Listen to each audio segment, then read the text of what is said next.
Chapter 3 The Silk Weaver.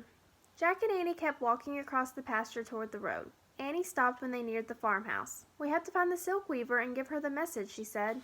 "Let's do that on our way back," said Jack. "I'm worried about finding the library." "What if we don't have time?" said Annie. "We promised, and he was so nice."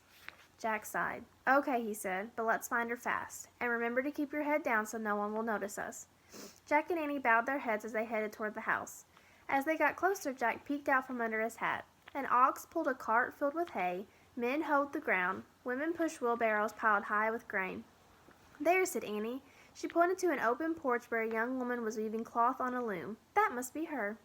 Jack ran to the silk weaver. Jack looked around to see if anyone was watching.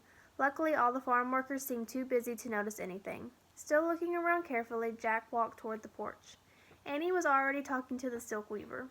"What did he say?" the young woman asked. Her voice was soft but strong. Her dark eyes glowed with happiness.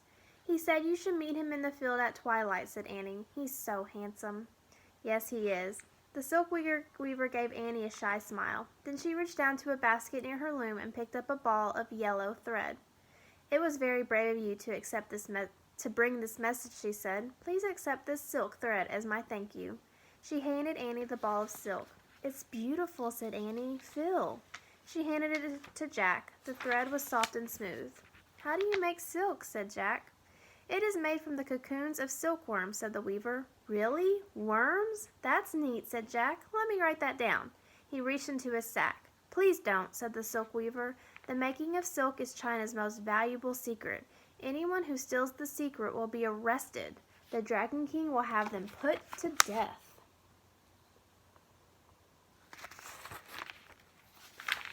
"Ooh," said Jack. He dropped the ball of silk into his sack. "I think you must leave quickly," whispered the silk weaver. "You have been seen."